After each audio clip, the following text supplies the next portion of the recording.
Good evening, my fellow Americans. First, I should like to express my gratitude to the radio and television networks for the opportunities they have given me over the years to bring reports and messages to our nation. My special thanks go to them for the opportunity of addressing you this evening. 3 days from now, after half a century in the service of our country, I shall lay down the responsibilities of office as, in traditional and solemn ceremony, the authority of the presidency is vested in my successor. This evening I come to you with a message of leave-taking and farewell, and to share a few final thoughts with you, my countrymen. Like every other citizen, I wish the new president and all who will labor with him Godspeed. I pray that the coming years will be blessed with peace and prosperity for all. Our people expect their president and the Congress to find essential agreement on issues of great moment, the wise resolution of which will better shape the future of the nation.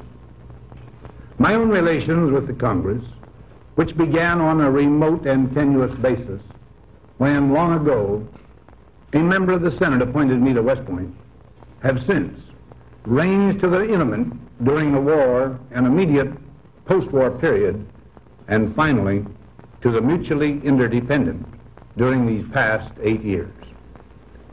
In this final relationship, the Congress and the administration have, on most vital issues, cooperated well to serve the nation good rather than mere partisanship, and so have assured that the business of the nation should go forward.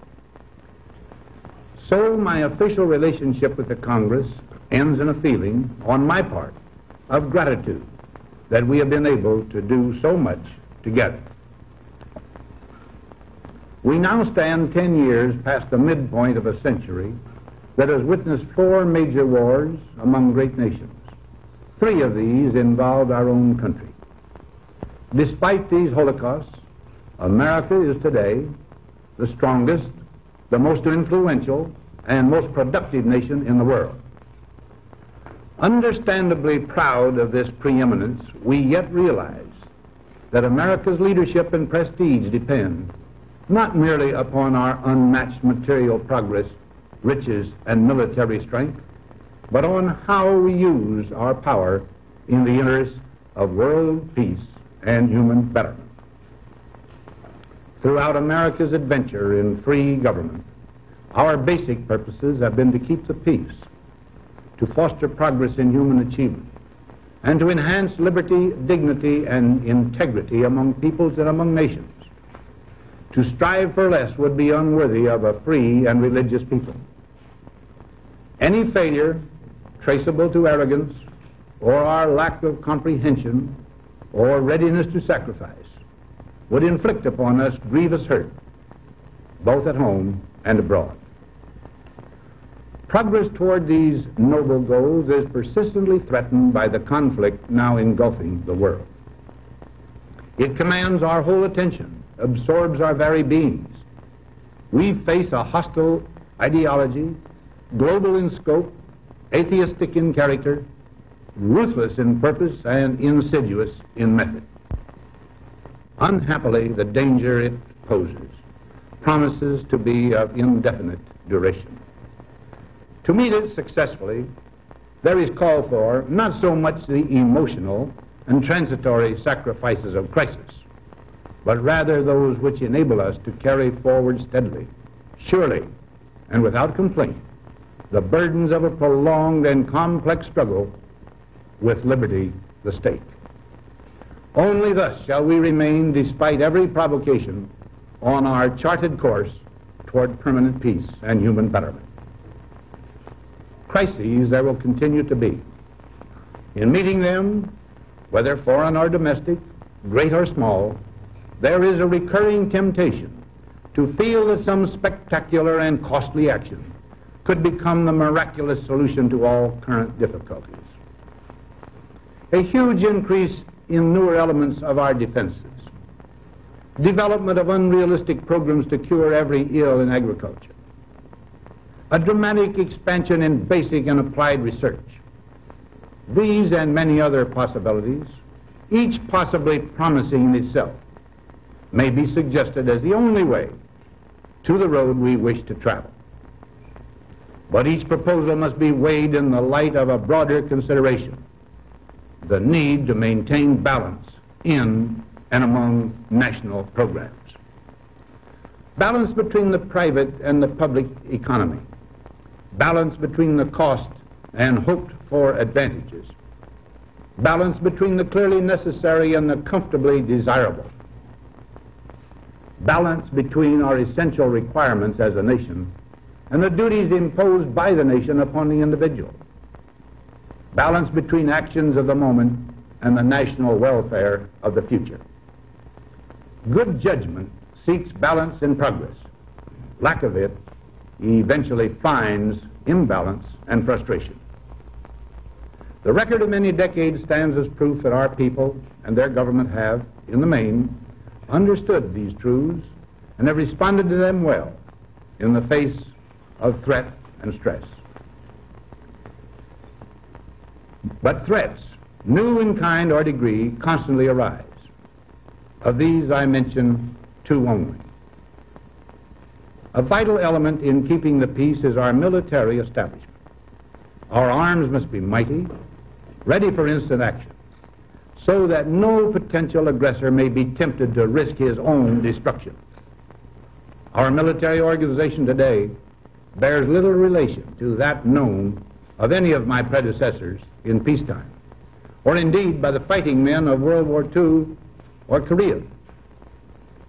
Until the latest of our world conflicts, the United States had no armaments industry. American makers of plowshares could, with time and as required, make swords as well. But we can no longer risk emergency improvisation of national defense. We have been compelled to create a permanent armaments industry of vast proportions. Added to this, 3.5 million men and women are directly engaged in the defense establishment. We annually spend on military security alone more than the net income of all United States corporations. Now, this conjunction of an immense military establishment and a large arms industry is new in the American experience. The total influence, economic, political, even spiritual, is felt in every city, every state house, every office of the federal government. We recognize the imperative need for this development, yet we must not fail to comprehend its grave implications. Our toil, resources, and livelihood are all involved. So is the very structure of our society. In the councils of government, we must guard against the acquisition of unwarranted influence, whether sought or unsought, by the military-industrial complex.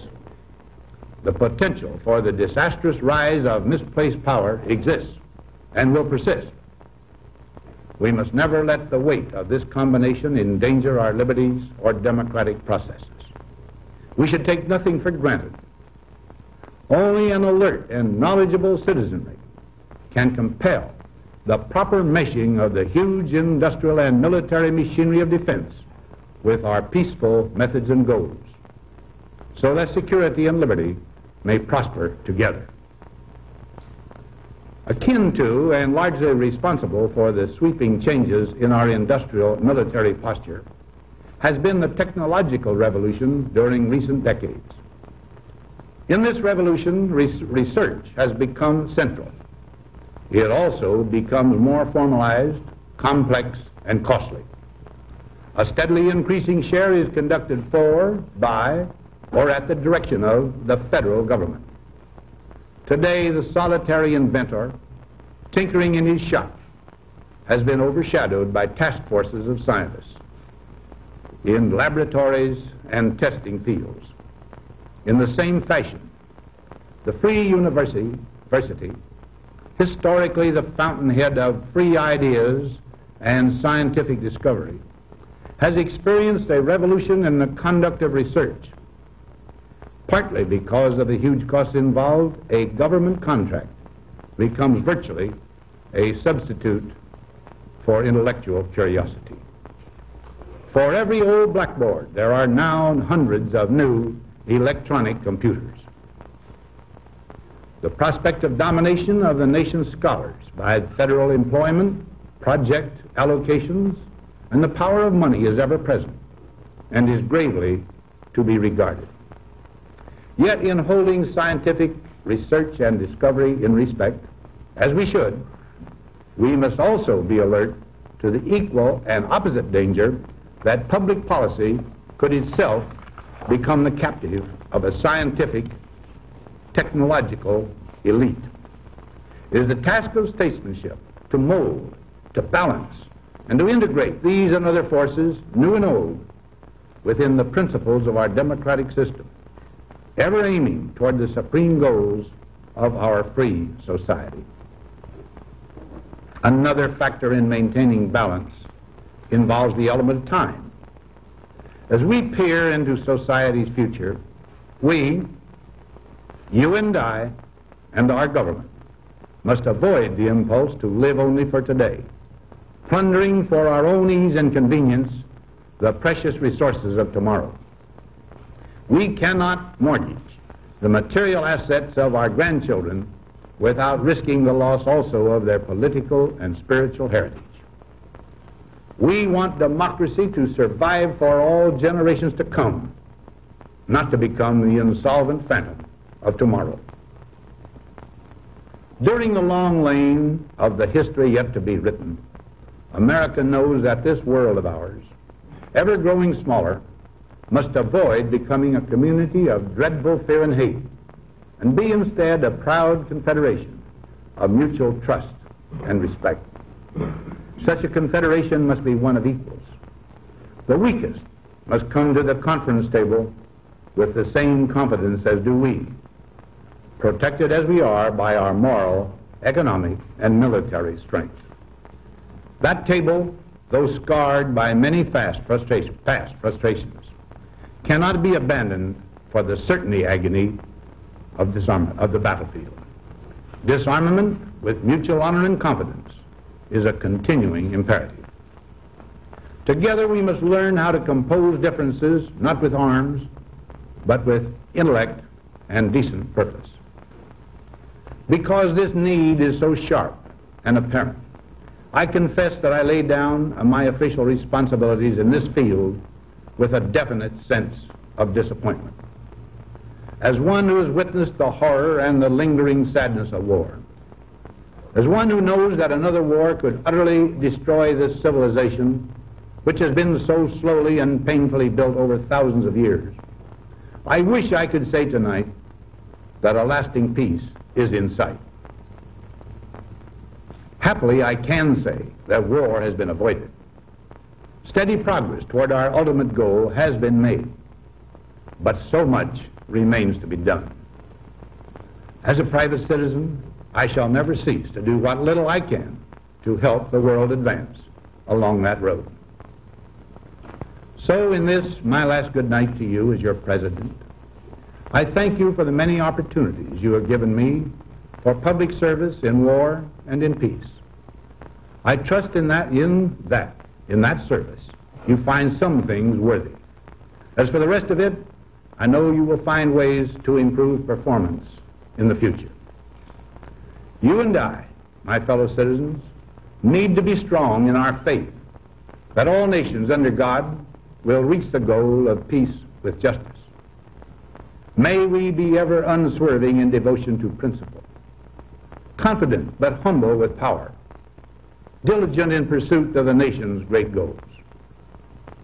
To all the peoples of the world, I once more give expression to America's prayerful and continuing aspiration.